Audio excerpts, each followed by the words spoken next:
Shock Monkey Radio is entertainment for adults, by adults, and the views and opinions expressed here do not reflect upon the sponsors or FXBG Public Radio.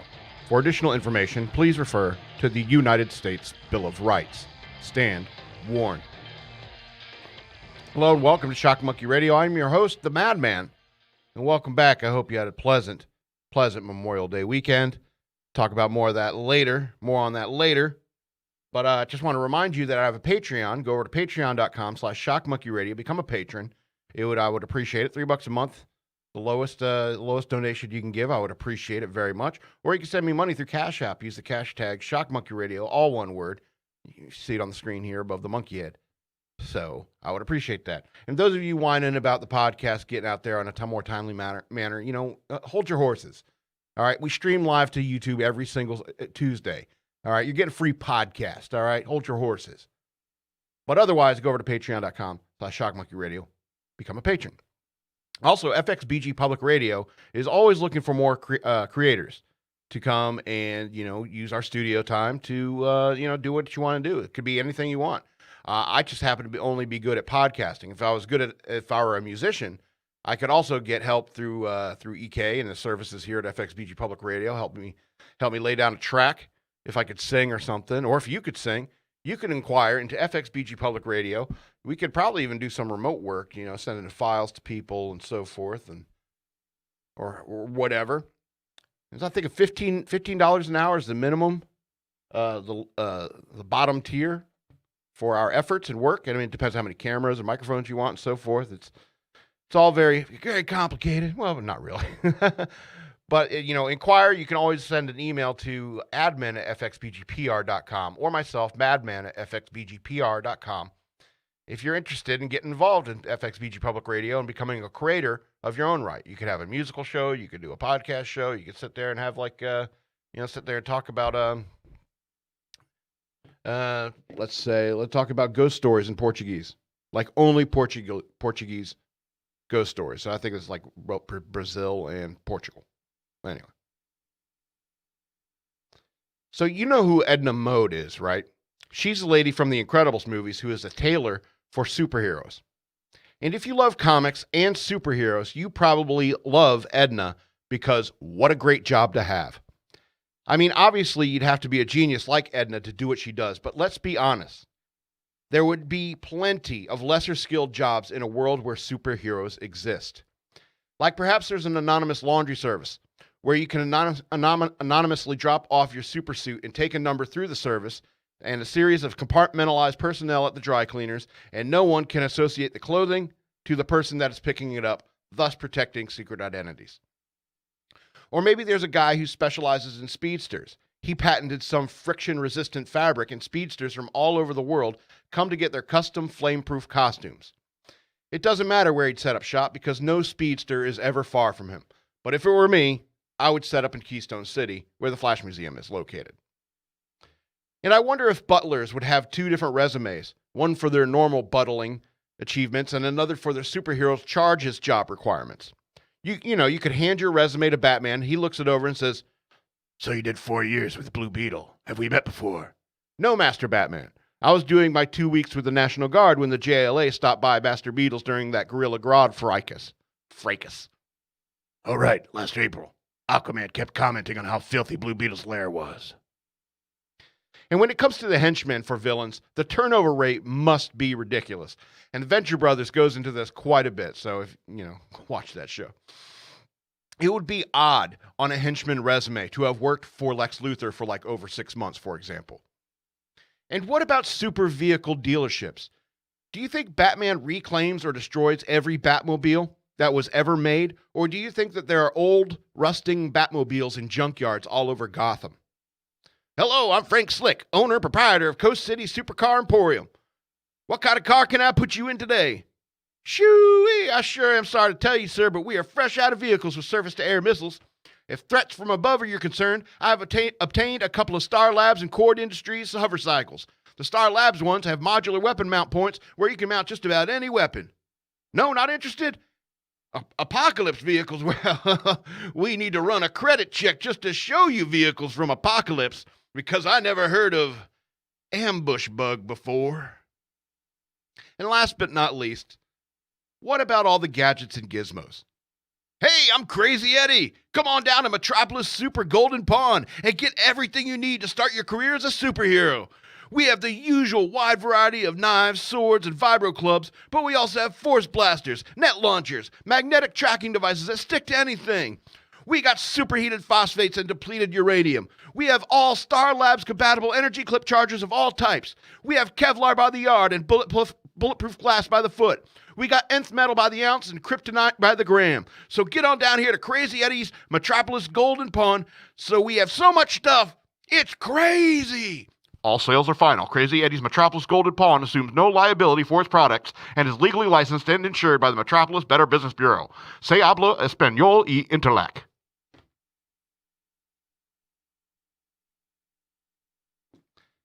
That's what happens when I get trapped in my mind.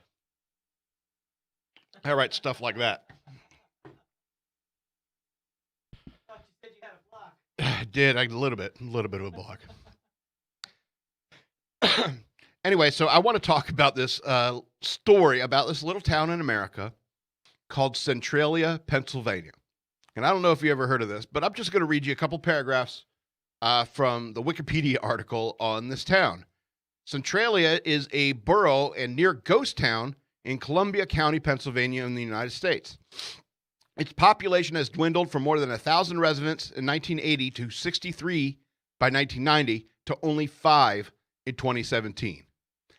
As a result of the coal mine fire, which has been burning beneath the borough since 1962.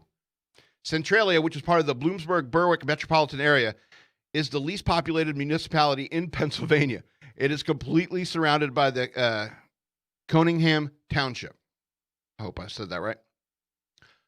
All of the real estate in the borough has been claimed under eminent domain in 1992 and condemned by the Commonwealth of Pennsylvania, and Centralia's zip code has been discontinued by the Postal Service since 2002.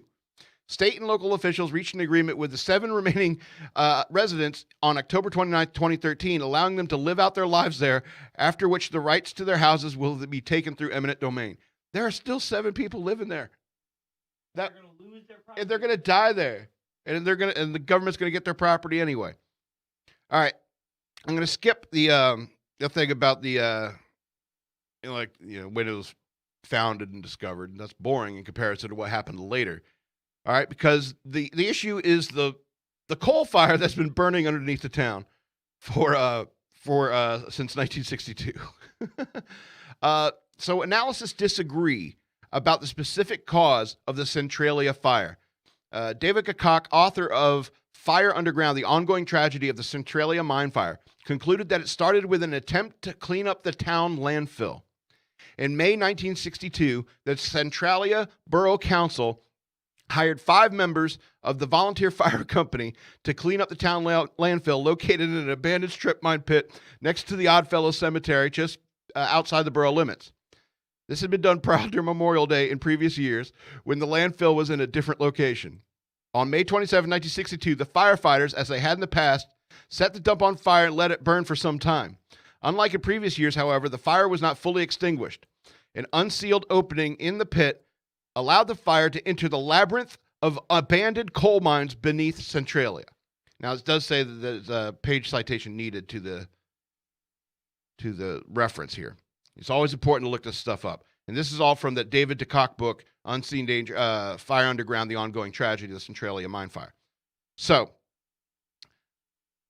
here's the thing. You seen that movie Roxanne? Where Steve Martin has the long nose and he works at the fire department. He comes in, there's a trash fire, and it comes in there. I have a dream. It's not a big dream. It's a small dream. It's that the people of this town, if for God forbid there was some sort of fire in this town, they would say something other than, for whatever you do not call the fire department.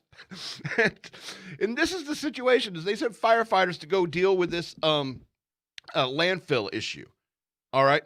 Unfortunately, this is a very common tactic, doing controlled burns, especially when fighting fires and dealing with trash. All right.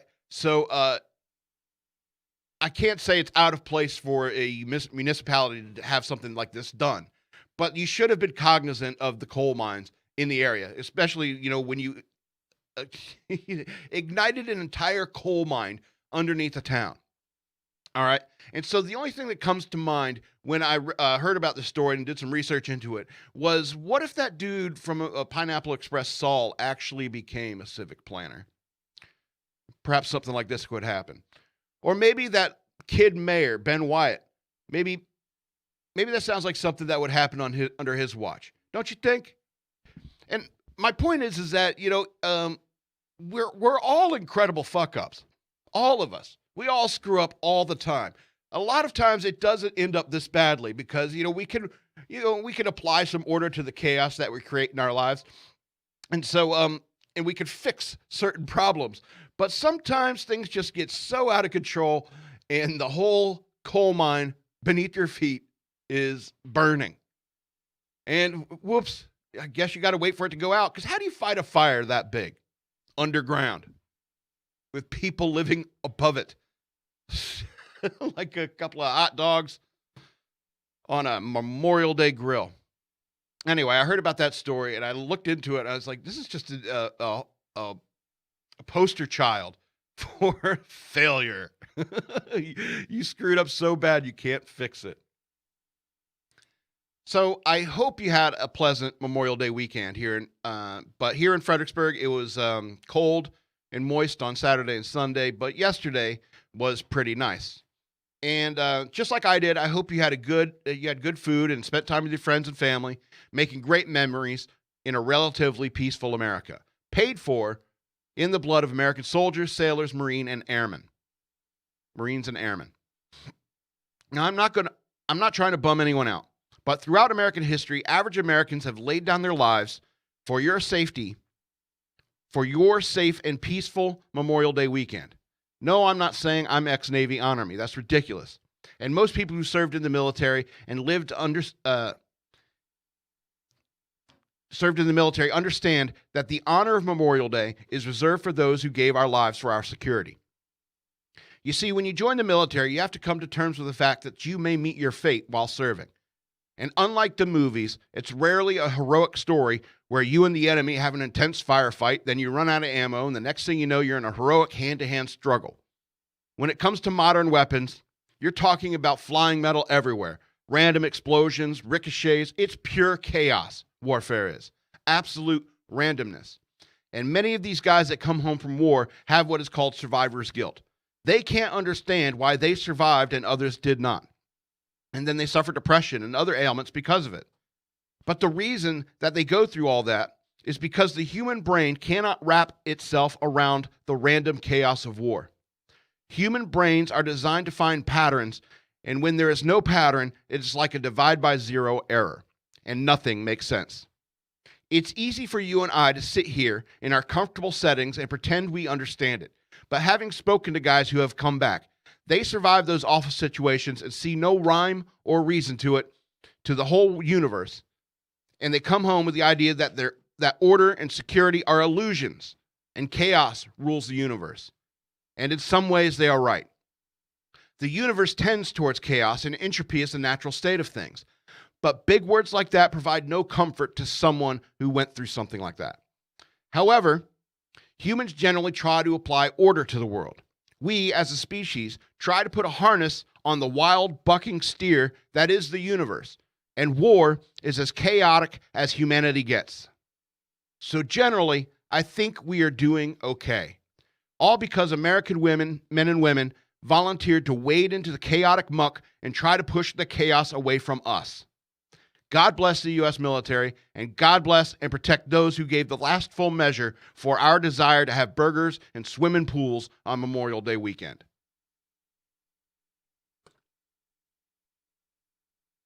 Oh, wet my whistle there. Cruising right through. Let's get to the rough stuff here. I did a warning at the beginning, so you know. The world is not a safe place. And you know what really bugs me the most about this whole mask thing over the past year or so? Is the people living in fear. I've said it before, that it seemed like all the hypochondriacs had taken over the world for a while there, and it irritated me to no end. I thought the movie Bubble Boy cleared up that issue for society nicely. Yes, it's a dangerous world out there filled with things that can kill you or worse. But kissing your crush for just a single moment is better than living your entire life encapsulated by your own fear and precaution. After 9/11, Americans didn't want to stop having baseball games or football games because quote, the terrorists would win. And the whole idea of safe spaces and mask mandates and all these new rules we have to follow is just playing into that fear-mongering mentality. It's like all these kids riding bikes very slowly with more armor on them than soldiers in Iraq at the very beginning. When was the last time you saw a kid with no helmet or pads trucking full speed down a hill or on a bike or a skateboard? The guys who could do the best tricks on bikes and skateboards when I was a kid had at least half a dozen scabs on them at any given time, which means that they paid with blood and pain in order to learn those tricks. And that's how you get good at something. If there is no risk, there's no reward either. Each of us is like a sword, and the world is our whetstone. And how sharp or dull you are is probably a result of how much of the rough edges you ground off of your being. The world is dangerous, but it's always been that way, but it's also safer than it's always ever been.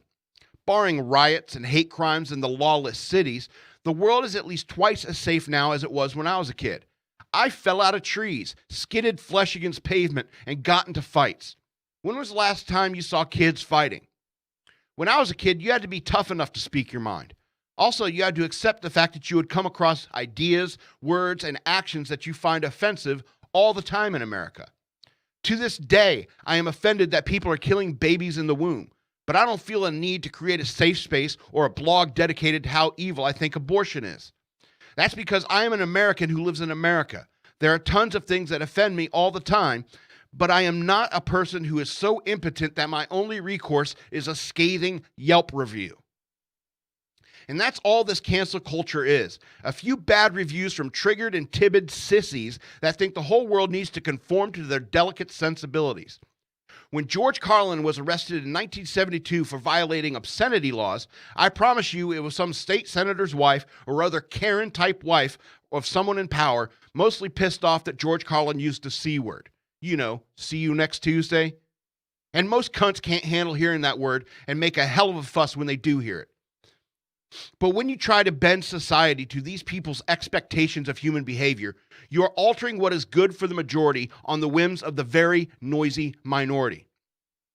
As an adult in the United States, you need to come to terms with the fact that you may meet people that you don't like or don't like you. Grow up.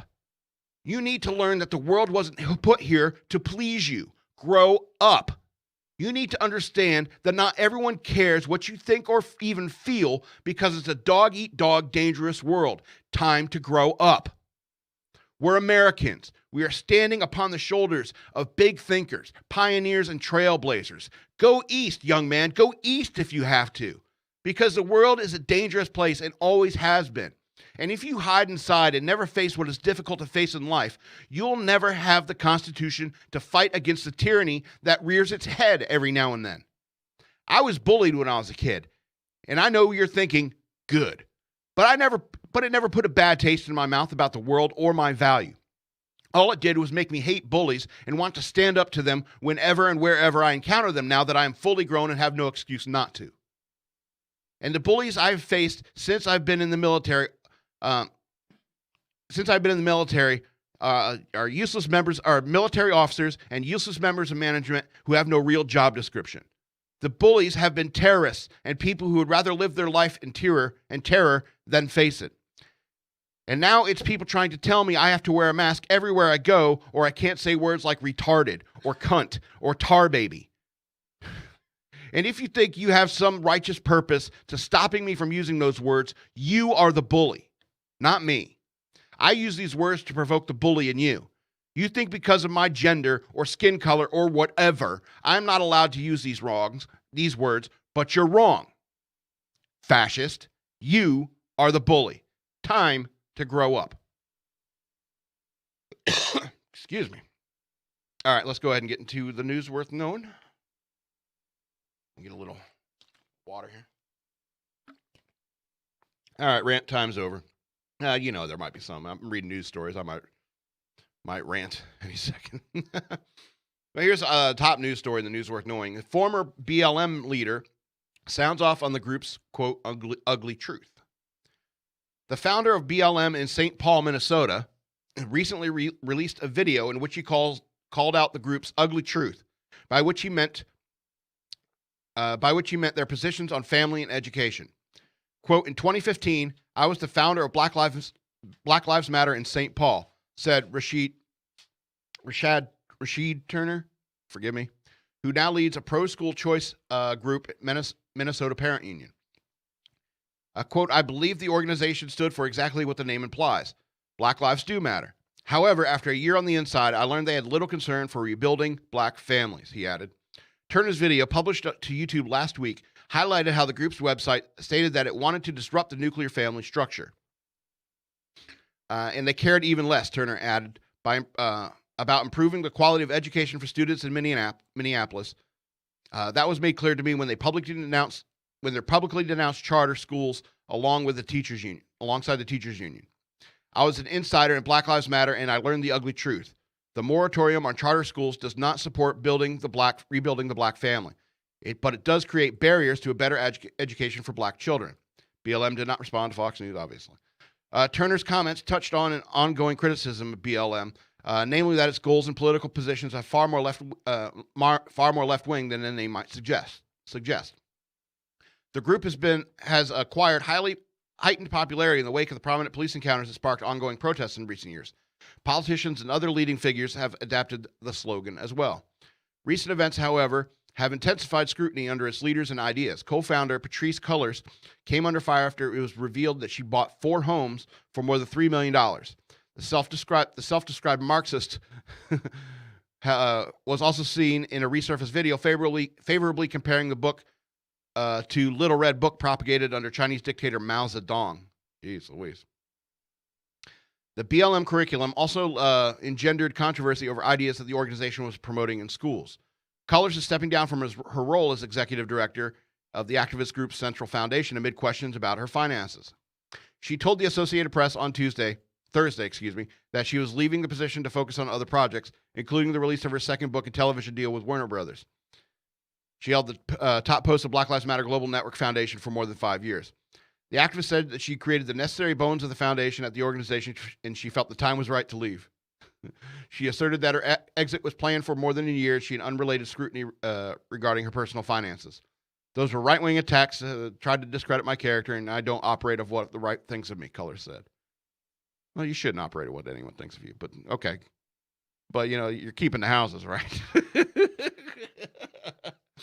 So, I mean, I'm glad that, this is why I get excited about the internet, is because I think it's the greatest thing in the world for the freedom of speech.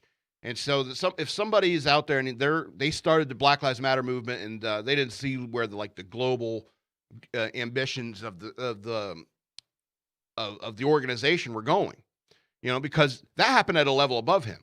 If he was in charge of Black Lives Matter in St. Paul, the national level, where the Cullors lady who bought all the houses, that was happening at a national level. So his organization was sending money to them.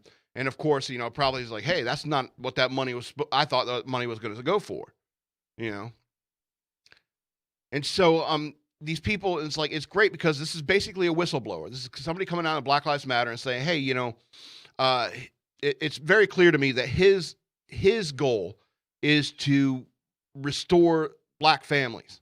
And I think that that's great. And it's based upon, now what he's doing now in the Minnesota Parent Union.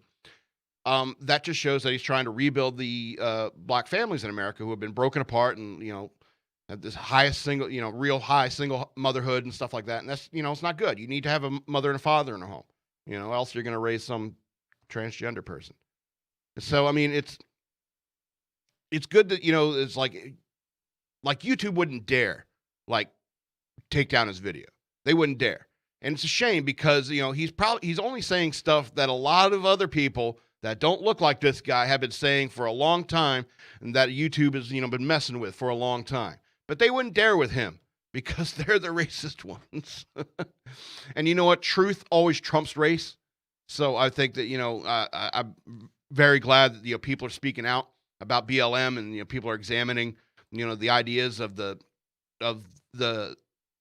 national franchise that is now BLM. Let's be honest, BLM grew at a grassroots level. When people say grassroots, that is exactly what BLM began as. And unfortunately, as any organization or any system, this is a simple, like laws of thermodynamics, as any system grows bigger and bigger, the entropy grows bigger as well, which means corruption and so forth. And so I think that in many ways, the Democrats, they hijacked the BLM movement, and Antifa glommed onto it. And now I think even criminals are glomming onto the BLM movement, and just as cover. And it's a shame. It's a shame that this organization got corrupted. But then again, most organizations do. So it's a shame. But I'm glad people are speaking out on it. People are, finally coming to terms with it and so forth. Anyway, let's go on to this next story. New York Times writer scolds Americans over social gatherings in Memorial Day column, but celebrated BLM protests. New York Times writer Margaret Renkl scolded Americans in a Memorial Day weekend column who refused to give up social gatherings to prevent the spread of the coronavirus, but alternatively celebrated gatherings of the Black Lives Matter protesters in various columns she wrote last year. The liberal writer seemingly ignored her past writings lauding the number of people attending Black Lives Matter protests amid early months of the pandemic. She blasted those Americans she sarcastically referred to as patriots, blaming them for a lack of another kind of Memorial Day in which lives saved from the coronavirus by Americans joining together in a commitment to a national service may have otherwise been known. Quote, "We have lately been reminded of the absolute necessity for Americans to be motivated by warm fellow feeling across divides of region, race, class, politics, religion, age, gender, or other ability. To cultivate a sense of common purpose, to make sacrifices for the sake of others," Renkl wrote. And that reminder came in the form of watching what happens when such qualities are absent, even in anathema, in whole regions of the country. She goes on to say, lied to by the President of the United States and egged on by craven commentators, many Americans staunchly refused to give up social gatherings, no matter that staying home was the best way to keep the virus from spreading, she continued. They refused to wear masks, and they mocked and harassed people who did. Some are, even now, rejecting a vaccine that could keep the virus from mutating into so many variants that there would be no hope of containing it. And they would have done it all, they insist, because they are patriots. Renkl stated the pandemic was the country's last chance to come together across divisions, and that although many complied with the measures intended to keep people safe, quote, too many of us did not. But as for those, quote, patriots, this is in a quote, quotes in a quote, but as for those patriots, we might be able to imagine the proclamation of another kind of Memorial Day, one that commemorates not self-sacrifice in war, but the lives we save by joining together to serve the same cause, she wrote. If Vietnam exploded the unquestioned commitment to national service, the coronavirus pandemic should have been the very thing to get it back, Renkl added. What? Those two things have nothing anyway. She went on to say that it did exactly the opposite, tells us something about who we are as human beings and who we are as a nation. There is more to mourn today than I ever understood before. Renkl's heavy criticism was a seemingly drastic shift from her views on large gatherings last summer amid the Black Lives Matter protests following the death of George Floyd in a column published on June 15th. Renkl lauded the number of people attending the protest and organized by 6 teenagers in Nashville, Tennessee. Like I said, grassroots. In less than a week, 6 Nashville teenagers created a march that drew 10,000 peaceful protesters and gave hope to the whole city, she wrote. The protesters, mostly in their teens and 20s, chanted Black Lives Matter and No Justice, No Peace, and not one more as they marched for more than 5 hours.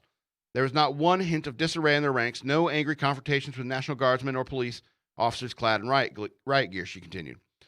In another column a week earlier, Renkl called on white Christians to join the righteous cause of the protesters while lamenting the former sins in her treatment of minorities.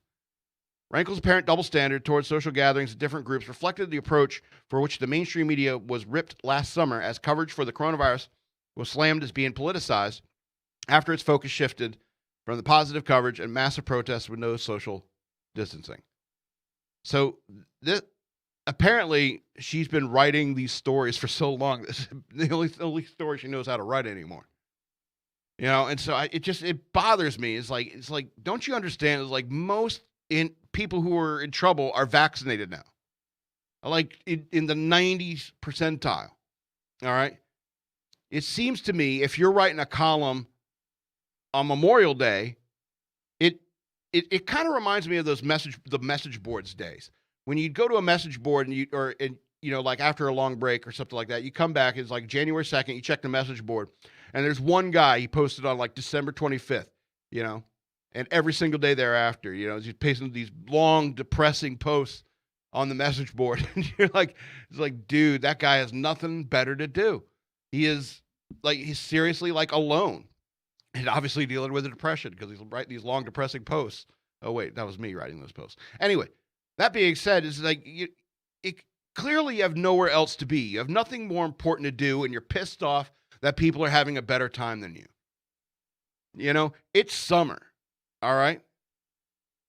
This thing is over. Let it go.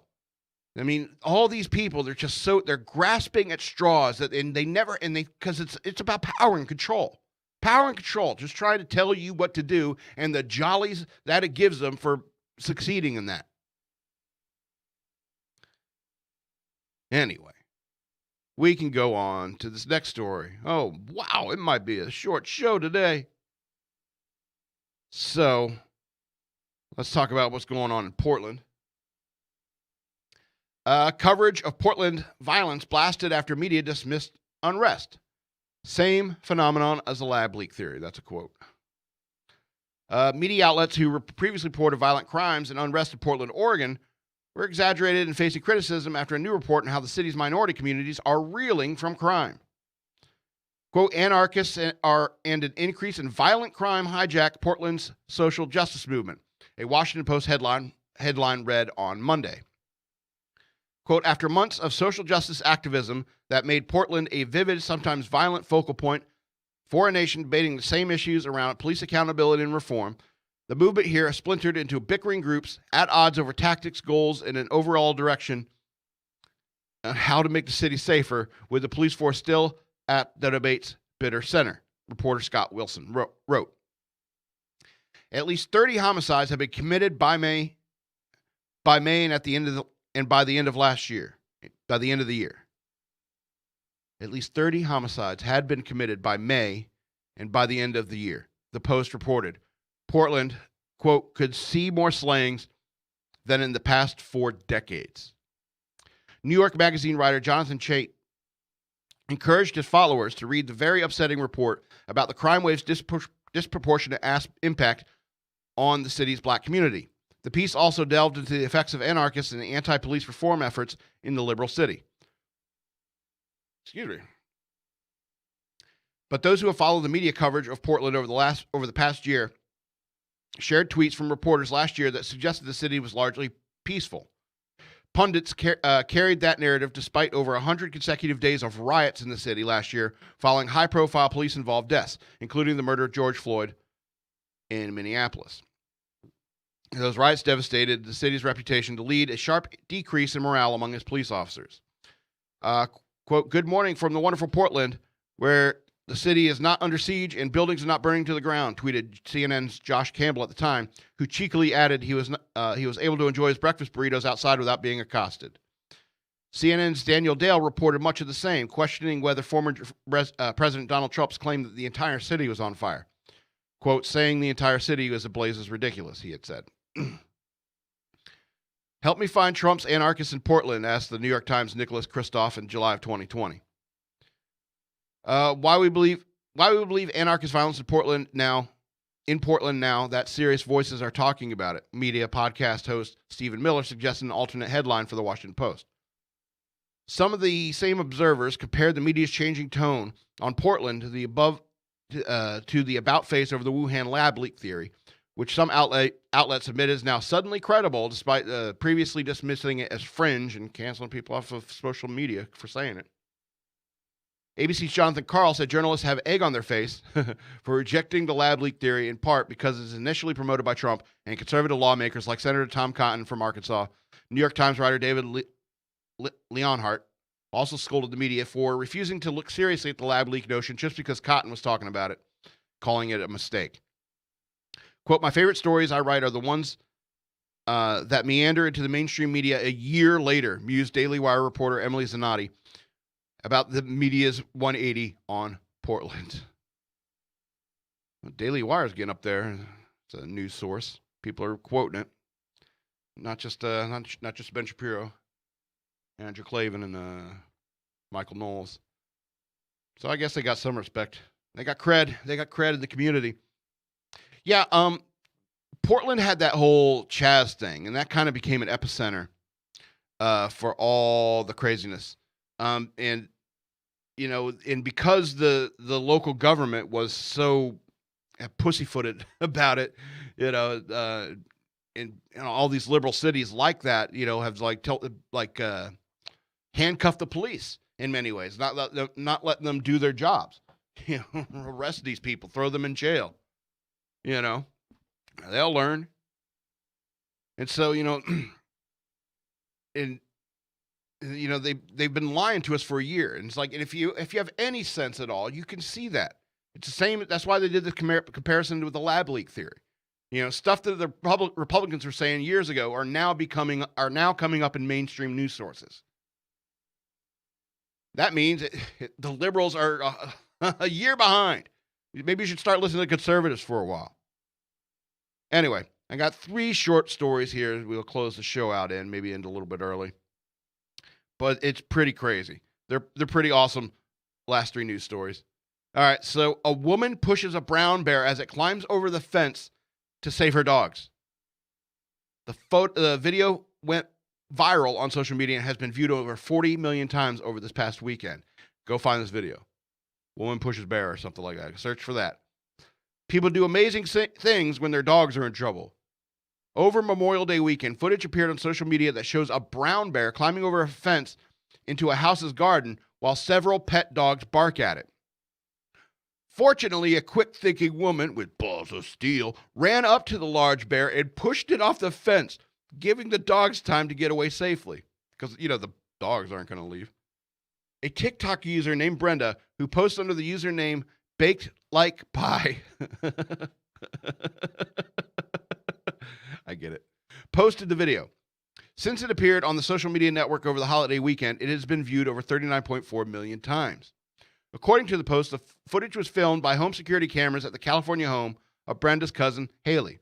In the video, a brown bear can be seen climbing over a fence into the house's garden. Several cubs also appear with the larger animal, suggesting it's a mother bear. Multiple dogs appear and start barking at the bear. One of the larger dogs runs up to the bear and is struck in the face several times by the larger animal. According to a comment by Brenda, the dog was fine, and though it did suffer some scratches. Then Haley comes running into the frame and pushes the bear off the fence. Check. While the bear quickly climbed back onto the fence that gave her enough time to gather the dogs and get out of the area. In a later video, Haley explains that she lives in the mountains, and since it is summer, bears aren't an uncommon sight. According to Haley, she suffered a sprained finger from the encounter. If that's all, you are super lucky. Go find this video because I am shocked. If I had saw that, I would have. They say fight, flight, and freeze. Those are the 3 options when you're scared. That's something to make me freeze because I would sit there thinking, am I really looking at a bear? Is that really a bear? The dogs are, maybe it's just dogs are barking at us, so it's probably just another dog. Right? Until, Fifi gets chomped on. Oh, I guess it is a bear. All right, 2 more stories. Senate Majority Leader Chuck Schumer from New York recycled a joke that fell flat while speaking at a celebration of the Save Our Stages Act at Caroline's on Broadway Comedy Club in New York City over the long weekend. Schumer recycled a joke about a woman in trouble for stealing a can of peaches who gets 1 night in jail for each of the 4 peaches in the can. The New York Daily News reported, the punchline, the woman's husband wants the stolen can of peas added to her sentence. What do you think? Schumer asked as the audience let out a few laughs. The polite people laughed. The New York Daily News reported. He reportedly told the same joke at a 2020 event with Jerry Seinfeld at the Gotham Comedy Club. You told that joke in front of Jerry Seinfeld? It's one thing in the news. You know what I mean? Anyway. Quote, it's no secret Chuck is not quitting his day job, a spokesman for Schumer told the paper. That's good. That's good. He shouldn't, stay out of comedy, but you should also stay out of politics. Despite the recycled joke, Caroline's on Broadway expressed thanks to Schumer. Thank you at Senator Schumer for supporting NYC's arts and entertainment industry with the passage of Save Our Stages, hashtag Save Our Stages, and joining us today for the ribbon cutting ceremony to reopen the club. Caroline's on Broadway posted on Twitter Monday. The Save Our Stages Act allocated $15 billion for independent venues, including live music stages, movie theaters, and museums shuttered by the pandemic in the December 2020 coronavirus relief package. Quote, independent venues were some of the first establishments to close down and will likely be some of the last to open. I refuse to sit by and let the music die, which is why I was proud to introduce the bipartisan Save Our Stages Act, Senator Amy Klobuchar from Minnesota, a co-sponsor of the bill, said in a statement. This funding will get small entertainment venues the help they need to make ends meet and serve the communities for generations to come. Meanwhile, New York is on its way back to normal. A midnight curfew for the New York bars and restaurants officially ended Monday, another major milestone in the state that gradually reopens from a coronavirus pandemic-induced shutdown. New York Governor Andrew Cuomo announced in April that the long-standing restriction on indoor dining would officially end on May 31st. Establishments can now return to the closing times that their liquor licenses and other regulations allowed. So the good news is that, New York is starting to open up again. And that's the beginning of getting better for New York. Because I'm sorry, New York is an iconic city. It should be the best that America has to offer. But, we all know how things went down over this past year. And, all this money, who could blame these small businesses for taking money from the government? I mean, if the money's going to give government, taxpayer dollars away to you, you might as well take it. All right. On our behalf. But it just irritates me that, it's so obvious that a Democrat like Schumer would have absolutely no sense of humor. I am not surprised. I'm not surprised. That's all I want to say about that. Let's go on this last story for a really good laugh before we get out of here. Drunk Milwaukee teen breaks into a cop-filled Airbnb rental. A drunken 19-year-old woke up in handcuffs after he broke into a Milwaukee Airbnb rented out by Montana sheriff's deputies who were in town for a special law enforcement training. The deputies were sleeping at the time, and the teen made his way into the home. When they woke up, they spotted the back door open and the intruder sound asleep upstairs, according to a TikTok video posted online over the weekend in which they explained the incident. Quote, this silly guy found the one Airbnb in all of downtown Milwaukee, Wisconsin, loaded with cops. Deputy Charles Pasola said in the video. The deputy said the teen was drunk and he had no idea where he was and where he came from. Quote, this is a first for that. I've woken up in random places, the teen said in the video. Oh, the lawman called 911 to report the encounter to local law enforcement. The teen was taken into custody by Milwaukee police, but reportedly didn't face any charges. That's nice. Authorities said he stumbled into the wrong home, Fox affiliate WITI-TV reported. Pasola added the teen was lucky to have encountered the cops inside the home. Yeah, for sure. Quote, what if the dude stumbled into a bed with a kid or my wife? I mean, it could have been a different morning, right? So wrong place, wrong time, but lucky place, lucky time. That there's dudes out there who actually know how to handle that, he said, according to the news outlet. He explained that he made the video in an effort to show a different side of police officers seldom seen by the public. Cops have a hard time right now, he explained, and when they can see that we're still having fun and we're still real people and we're good, that's a good thing. I agree. It's this poor bastard, poor dumb bastard. And I guess it's just luck. I mean, I get from this article that he probably was trying to get into like a nearby unit or something like that and got the wrong one, broke into it, crawled into a bed, hopefully not with any like cop in there. If you like crawl into a bed with a cop in it, there's a good chance you're at least getting a punch. And it's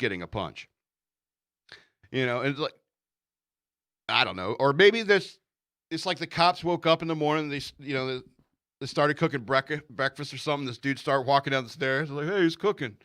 Like, who the hell's that? Oh, I got drunk last night, I guess. I feel hungover, so. Oh, that's just bad luck. Anyway, yeah, don't get so drunk you can't remember where you went or where you're from. Anyway, I want to remind you again to go over to patreon.com/shockmonkeyradio. Become a patron. Also, you can send me money through Cash App. Use the hashtag shockmonkeyradio, all one word. Also, go to my YouTube channel and, share my videos out. Let people know that I'm out there. Share the videos you like. I would appreciate that. And, yeah, that's going to be the end of the show. This has been Shock Monkey Radio. I am your host, the Madman, and I love you.